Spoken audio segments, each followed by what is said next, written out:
ጤና ይስጥልን ክቡራን ተመልካቾቻችን የዛሬው የምን አዲስ ልዩ መሰናዷችን ተጀምሯል። በዛሬው መርሃ ግብራችን በርከት ያሉ በማህበራዊ ሚዲያ መነጋገሪያ የሆኑ ቪዲዮዎችን ሰብሰብ አድርገን ይዘንላችሁ ቀርበናል። መርዝ ጓደኛ መስለሽ ማለት ነው። እህቶቻችን እርስ በርስ ዘመቻ ጀምረዋል። ከኔ ጋር ነው ስትደውይም የጻፍሽውንም ቴክስት በሙሉ ደርሶኛል። እና ታዲያ መጀመሪያ ባልሽን ሰተራድሽ ባያሽው አንቺ እኔን ከመናገርሽ በፊት መጀመሪያ ባሌ ምን ጎሎታል ብለሽ በደንብ በስነ ስርዓት በተንከባከብሽ።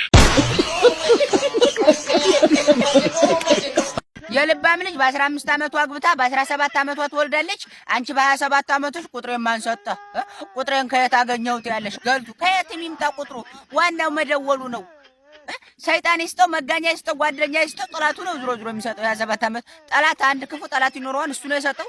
ግን ከየት የሚቀበል ዋናው መደወሉ ነው። አግቢ ምን አይነት ግትር አላማ አለኝ እኔ አሁን አላገባ እና እኔ ላግባልሽ ምን አይሶራ በእናታችሁ ቸርብቃ አቤት ምን እያረግሽ ነው? የጠጣው አንቺ እሱ ታውቂዋለሽ ያሰክራል እኮ ይሄ አው ወይኔ ምን ነው ድሮም እኮ እግሬ ቆላልፎ ይዘኛል እና ሰክራለሁ በቃ።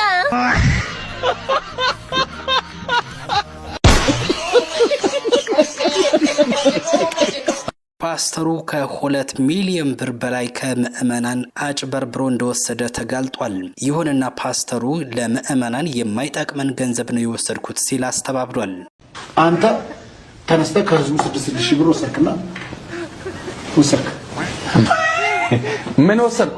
6,000 ብር ማረጃ አለ አይደል? አዎ። ስንት ወሰድክ? 6,000 ብር ከስንት ሰው? ወደ 425 ነው የሚለው። ስንት ሆነ አንድ ላይ? 2 ሚሊዮን ከምናምን። አዎ። ስንቱ ተሰበሰበ? ስንት ተሰበሰበ? እንዴ ስንት? ከአንድ ሰው ስንት ነው ያገኘው? 6,000 ብር በወር 500 ብር በአመት 6,000 ብር ቆጥቧል አንድ ሰው አገኘው። እሺ 6,000 በእነርሱ ኪስ ላይ ሆኖ ምን ይሰራል? እስኪ ንገረኝ። እኔ በንግድ ነው የተቀበልኩት በቸርች አይደለም። በኪሳቸው ምን ይሰራል ንገረኝ። እኔ ጋር ስመጣ እኮ 2 ሚሊዮን ነው እና በቃ ስራ ሰራውበት ይጠቅማቸዋል።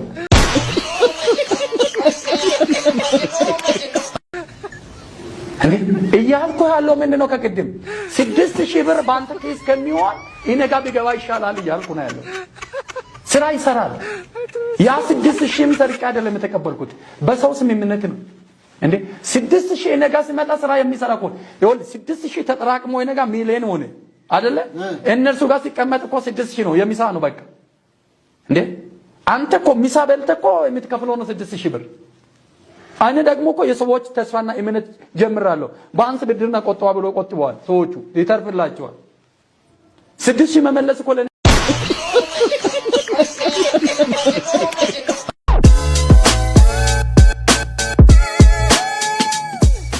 ጠቅላይ ሚኒስትር አብይ አህመድ አሊ የኢትዮጵያ ዘፋኞች እንደ ጥላሁን ገሰሰ ይከበር ቀጠሮም እንደ አሊ ቢራ ደግሞ ስለ ትምህርት ብቻ መዝፈን አለባቸው ሲሉ ወቅሰዋል። እና ፖለቲካው ሴንሲቲቭን ትተን ማህበራዊ ጉዳዮች ለምሳሌ ጥላሁን ስለቀጠሮ አስደማሚ ነገር ተናግሯል። የሚዘነጋ ነገር አይደለም። አሊ ቢራ ስለ ትምህርት የሚደንቅ ነገር ተናግሯል።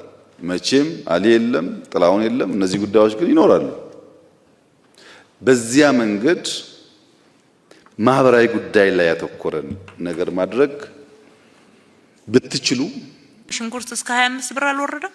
100 ብር ሊያስገቡት የነበረ እኮ ነው። እኔት ሆነው እንደሚበሉት አላቅም። ከማህበረሰቡ ተነጥለው ማንታረቀው ዋናው አንዱ ችግር ለህዝብ ተብሎ በድጎማ እንዲገባ እያደረገን ተመልሶ ነጋዴ ጋር የሚታዩ ምርቶች አልፎ አሁንም እዚህ ከተማ አልቆሙ። ዘይት ጨምሮ ከፍለን ከውጪ ያስገባነው ዘይት መርካቶ ይገኛል። ከየትኛው ሸማች ጋር ነው ሄደው? ማን ነው የሸጠው? መቼም በነፃ አይሄድም። እዛ ያው ስግብግብነት አለ። አንዳንድ ጫናዎችን እንደ ድል ተጠቅመው ወዲያው መክበር የሚፈልጉ ሰዎች አሉ። ግን እኛ ሁሉን ከሰን ሁሉን አሽገን ሁሉን አስረን አንችልም። በጣም ወጣ ያለ ተግባር የሚፈጽመው እንደዛ እናደርጋለን። በአብዛኛው ግን ወደ ገበያው መግባት መመለስ ግድ እንዲሆንባቸው ማድረግ ነው የኛ ስትራቴጂ። ልክ አሁን ሰሞኑን ፋሲካ ላይ እንዳደረግነው ፋሲካ ላይ ሽንኩርት፣ እንቁላል፣ ዶሮ፣ ዘይት በጣም ትልቅ አጀንዳ ነበርዋል። ምንድነው ያደረግነው? የሚያመጡ እዚህ ከተማ ላይ የሚሸጡ አካላት የነዳጅን ዋጋ በመንግስት በጀት ቻል ነው ህዝቡ ላይ ሄዶ እንዳያርፍ ማለት ነው። ትራንስፖርት አቀረብን ማለት ነው። በተለያየ መንገድ ደጎም ነው ገበያው። ምንም ወደ ግራና ወደ ቀኝ አትያዙት፣ ሰበብ አታብዙበት፣ ኤክስተርናላይዝ አታርጉት። ዋናው አመራር ነው። በንግድ ኮርፖሬሽን፣ በህብረት ስራ ማህበር ኤጀንሲ በኩል በእሁድ ገበያ፣ በቅዳሜ ገበያ፣ በእነኚህ 6 የገበያ ማዕከላቶቻችን በጣም ጫናው ሲበዛ ከበጀት ጭምር ለህዝቡ እየመደብን ድጎማ የምንለው ማዕቀፍ ውስጥ ያለንን በጀት ለህዝቡ እየመደብን ምርት እንዲገባ እናደርጋለን።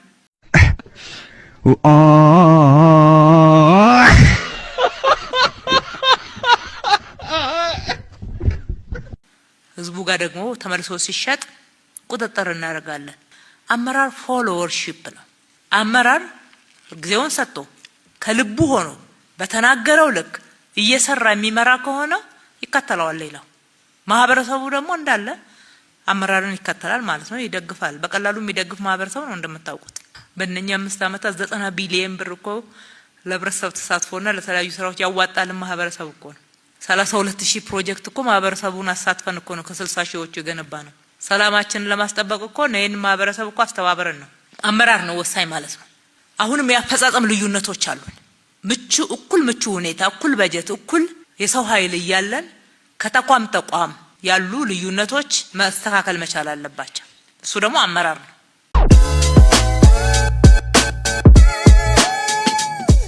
በማህበራዊ ሚዲያ በፌስቡክ እና ቲክቶክ ከፍተኛ ተቀባይነትን ያገኘው ያሬድ በወቅታዊ ጉዳዮቹ ዙሪያ በግጥም መልእክቱን አስተላልፏል።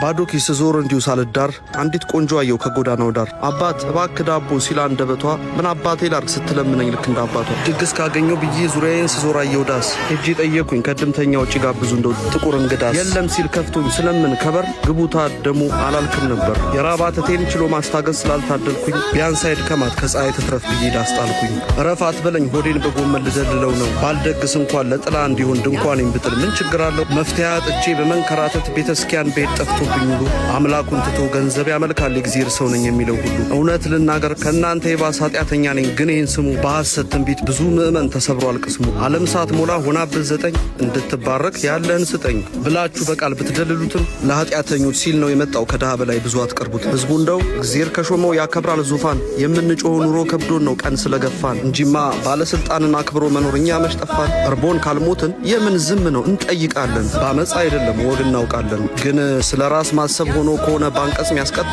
መብቴን ስላልኩ በጣም ይቅርታ።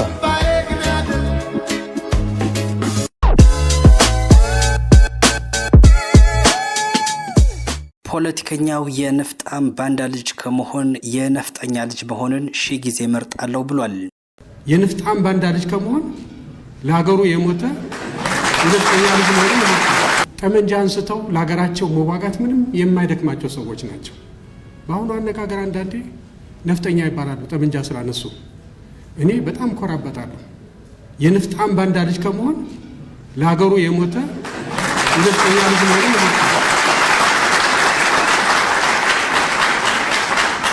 እኛ እስካለን ድረስ ጀግናዎቹ አይረሱም። አሁን የሚሞግቱን ማን ናቸው? አሁን እኛን የኢትዮጵያን አንድነት ሊያፈርሱ የሚፈልጉት እነማን ናቸው? የነፍጣም ባንዳ ልጆች ናቸው። የኢትዮጵያዊነት ስሜት የሌላቸው ኢትዮጵያ ምን እንደሆነች የማያውቁ ቅድም መምህር ዳንኤል እንዳስተማሩ ኢትዮጵያ ምን እንደሆነች በልባቸው ያልሰረጸች ምን እንደሆነች የማያውቋት ምስጢሯ ያልገባቸው አጥንታቸውና ስጋቸው ደማቸው ውስጥ ያልተቀላቀለባቸው ናቸው። እንደኔና እንደናንተ አይነቱ ግን ቅድም እሳቸው እንደተናገሩ ፓስተሩ በአደባባይ ተጋልጧል። ፓስተሩ በተፈጥሮ አካል ጉዳተኛ ሆኖ የተወለደ ልጅ አስተካክያለሁ በማለቱ በአደባባይ ተዋርዷል። አሁን እኛ ቸርች ያለው አገልግሎት ከፈውስ አገልግሎት አለፈን፣ ከተአምራት አለፈን፣ ወደ ፈጠራ ገብተናል። የእውነት ነው። ፓስተሬ መጥቶ ማየት ይችላል። አንድ ቀን እንዳውም ምን ገጠመኝ፣ ማክሰኞ ዕለት ሁሉ ላይ እጅ ነው የምጭነውና አንድ ሴት መጣች። ነጠላ ለብሳ ነው ልክ እንደ ኦርቶዶክስ። መቼም እነሱ እኮ በጣም ጥሩ ነው ስርዓቱ፣ ደስ ይላል። እና መጣች። እኔ ኦርቶዶክስ ነኝ አለች። እሺ እኔ ሄድ አልኳት። አክራሪ ነኝ አለች። ካከረርሽ ለምን መጣሽ አልኳት። አይ አንተ የመድኃኒዓለም ሰው እንደሆንክ አምናለሁ አለች። እሺ ምን ልታዘዝ የኔ እህት አልኳት። ልጅ ይዛ ነበር። እውነት ነው አልዋሽም። እዚህ ጋር ማለት ልጇ 8 ዓመት ነው። ጣት የለውም ምንም ነገር ሲወለድ ይሄ ጣት እንዲበቅል ጸልይ አለች። ደነገጥኩ። ያለት ነው የተፈተንኩት። 2 ቀን ተፈትኛለሁ።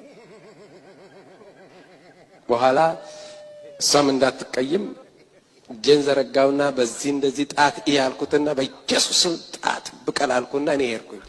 እያገለገልኩ እያለ ህዝቡ ፌንት ሆኖ ወደቀ። ከዚህ ቀጫጭን አጥንቶች ታ ብለው ወጡ። ውሸት አይደለም። ታ ብለው ወጡ።